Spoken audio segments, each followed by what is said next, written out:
यह वह क्षण है जब 75 साल पुराना जोखिम और अधूरा इतिहास एक नए भारत के साहस से बदलने जा रहा है। ऑपरेशन 2 पॉइंट सिर्फ एक सैन्य योजना नहीं, बल्कि कूटनीति, आर्थिक दबाव और सटीक रणनीति का संगम है। जब दिल्ली ने कहा कि भूगोल बदला जा सकता है, तब समूचा क्षेत्र हिल उठा। यह कहानी पीओके की वापसी की नहीं, बल्कि एक नई शक्ति राजनीति की है, जो चीन पाक गठजोड़ की नींव हिला देगी। तैयार रहिए, क्योंकि यह केवल लड़ाई नहीं, बल्कि भविष्य के लिए निर्णायक कालखंड है। समय आ गया है कि न्याय के साथ सीमा समाधान के फैसले का मंत्र। पाकिस्तान के 75 साल पुराने अवैध कब्जे वाला पीओके अब इतिहास बन सकता है। दिल्ली ने वह चाल चली है जिसने न सिर्फ इस्लामाबाद बल्कि बीजिंग को भी चौकन्ना कर दिया है। ऑपरेशन 2 पॉइंट का गुप्त ढांचा तैयार है। सेना प्रमुख की सीधी चेतावनी साफ थी, अगला पड़ाव संयम नहीं बल्कि निर्णायक कार्रवाई होगी। कराची तक पहुंचने वाला वह छिपा मार्ग अब खुलने के कगार पर है। राजनाथ, अमित शाह और सेना प्रमुख के बयानों के पीछे छुपा हुआ संदेश एक है, अखंड भारत का एक बड़ा राज अब सार्वजनिक पटल पर आ रहा है। दशहरे की शाम, जब देश बुराई पर अच्छाई की जीत मना रहा था, तभी रक्षा मंत्री के शब्दों ने इस्लामाबाद और बीजिंग की निंदक दीवारों में एक ठंडा सन्नाटा डाल दिया। पाकिस्तान को याद रखना चाहिए, कराची जाने का एक रास्ता सरकारी धरातल से होकर भी गुजर सकता है। हम भूगोल बदल देंगे, उन्होंने कहा, और यह कोई तामझाम नहीं बल्कि आने वाली गंभीर रणनीति की पहली चेतावनी थी। तुरंत सेना प्रमुख का आदेश आया, ऑपरेशन 2 पॉइंट में अधिक सहनशीलता नहीं होगी, अगली बार परिणाम बेशर्त होंगे। जब गृह मंत्री भी जम्मू कश्मीर सुरक्षा पर उच्च स्तरीय बैठक बुलाते हैं, तो यह एक संयोग नहीं माना जा सकता। शीर्ष नेतृत्व ने मिलकर एक निर्णायक नीति को अंजाम दे दिया है। यह कहानी उस वीरांगना अध्याय की पूर्ति है जिसे भारतीयों ने दशकों से अधूरा छोड़ा हुआ पाया। यह ऐतिहासिक गलती जिसे सुधारने का सब्र अब कम पड़ गया है। यह सिर्फ जमीन का प्रश्न नहीं है, पीओके भारत के गौरव का वह टुकड़ा है जो आज पराये हाथों में पड़ा है।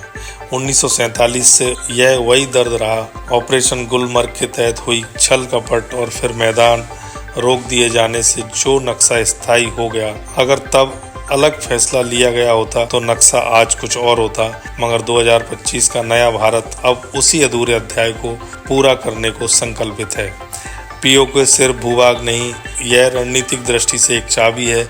इसकी सीमाएं पाकिस्तान के पंजाब और खैबर पख्तूनख्वा तक, उत्तर पश्चिम में अफगानिस्तान के वाखान कॉरिडोर तक और उत्तर में चीन के सिंजियांग से जुड़ती हैं।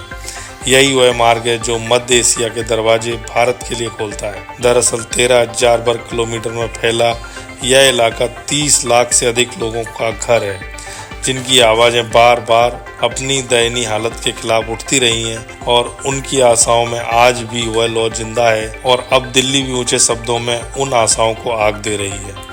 लेकिन यह सफ़र गुलाबों से ढका नहीं, यह कांटों से भरा रास्ता है। पीओके को हासिल करना आसान नहीं होगा। यह सिर्फ पाकिस्तान के खिलाफ नहीं होगा, यहाँ एक और बड़ा खिलाड़ी मैदान में है, और वह है चीन।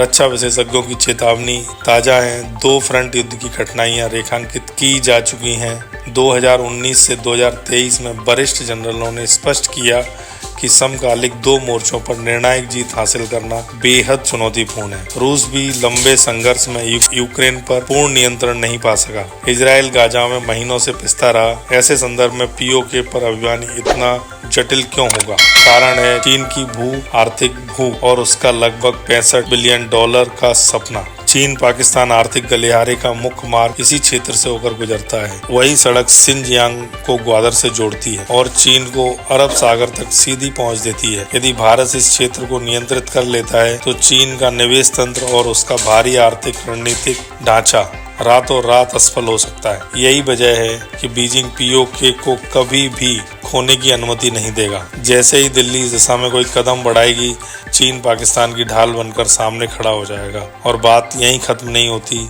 इतिहास में 1963 में पाकिस्तान ने एक गैर कानूनी समझौते के तहत पीओके की कुछ घाटियां चीन को सौंप दी थी। यह वह संवेदनशीलता है जिसे चीन ने हमेशा अपने हित के लिए इस्तेमाल किया है। इसलिए यह क्षेत्र सिर्फ आंचलिक नहीं, बल्कि वैश्विक भू रणनीतिक का एक संवेदनशील केंद्र बन चुका है। उससे पहले ही पाकिस्तान ने अक्साई के 38,000 वर्ग किलोमीटर वाले हिस्से को चीन को सौंप दिया था और बीजिंग ने POJK को में भारी निवेश कर रखा है। बिजली परियोजना और इंफ्रास्ट्रक्चर में अरबों डॉलर लगा दिए हैं।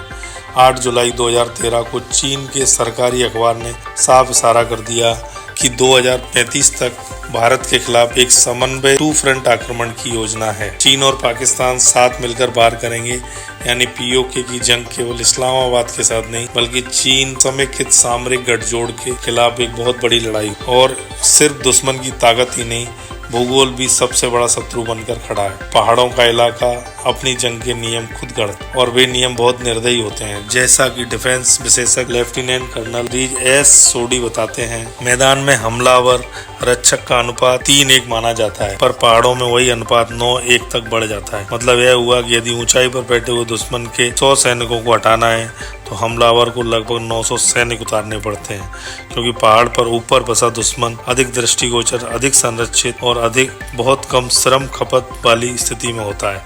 हमला करने वाले को घात, कठिन चढ़ाई और थकान का सामना करना पड़ता है। इसका सबसे दर्दनाक सबूत 1999 में कारगिल का युद्ध है। कुछ 100 पाक सैनिकों के जवानों ने चोटियों पर कब्जा जमा लिया और उन्हें हटाने के लिए हमारी कई बटालियनें और हजारों वीरों की बलि देनी पड़ी। POK के विशाल हिस्से में वही ऊंचे, कठिन और कटीले पहाड़ हैं, जहां पाकिस्तानी फोर्सेस ने दशकों से मजबूत किले और गढ़ बना रखे हैं। सीधे टकराव का मतलब होगा लंबा, खूनी और भारी खर्चीला संघर्ष। तो फिर सवाल उठता है कि अगर मुश्किलें इतनी बड़ी हैं तो फिर भारत इतनी निडरता से भूगोल बदल देने की बातें क्यों कर रहा है? क्या दिल्ली के पास कोई छुपा खजाना है? क्या कोई नई रणनीति मौजूद है? जवाब है ऑपरेशन सिंदूर 2.0। यही नाम सेना प्रमुख ने जानबूझकर चुना है। यह पुराने तरीकों का दोहराव नहीं बल्कि नए भारत की आधुनिक युद्ध नीति है, जो पारंपरिक सैन्य विकल्पों के साथ साथ कूटनीति, आर्थिक दबाव और सूचना रणनीति का भी उपयोग करती है। ऑपरेशन 2.0 केवल टैंकों, तोपों का अभियान नहीं होगा, इसके कई समवर्ती मोर्चे हैं। पहला तो कूटनीतिक मोर्चा।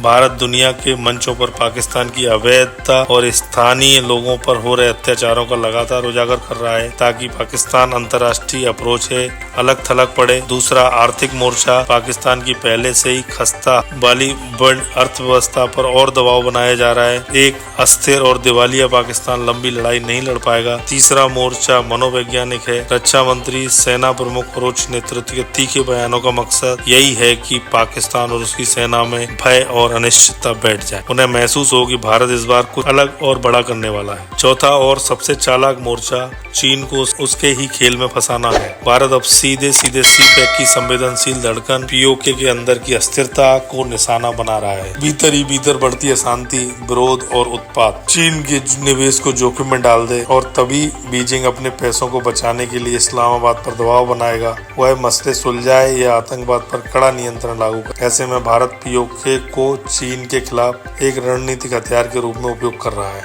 यानी चीनी जरूरतों पर चोट करके उसे पाकिस्तान के साथ सीधी टकराव की बजाय वार्ता और समन्वय की ओर धकेला जाएगा।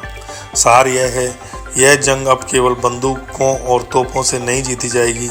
यह कूटनीति, आर्थिक दबाव, सूचनात्मक अभियानों और स्मार्ट सैन्य तंत्रों के हर मोर्चे पर लड़ी जाएगी।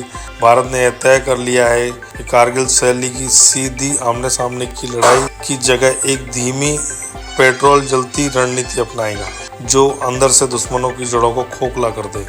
ऑपरेशन 2.0 का उद्देश्य है कि युद्ध केवल सीमाओं पर न रहे बल्कि दुश्मन के सैद्धांतिक और वास्तविक सिस्टम की अर्थव्यवस्था, राजनीतिक स्थिरता और अंतर्राष्ट्रीय समर्थन सब पर असर डाले। इसके लिए भारतीय सेना पहाड़ी युद्ध की नई तकनीकें अपना रही है। हल्के, तेज व गतिशील टैंक, बड़े पैमाने पर स्व-आर्म ड्रोन और विशेष पर्वतीय डिवीजन, जो कम संख्या में अधिक प्रभाव डाल सकते। यह वही रणनीति है जिसकी वजह से हमला करने के लिए अब 9:1 के अनुपात पर निर्भर हुए बिना भी पहाड़ी मोर्चों पर असरदार जंग लड़ने के तरीके तैयार, तकनीक, फुर्ती और सूक्ष्म योजना का संगम।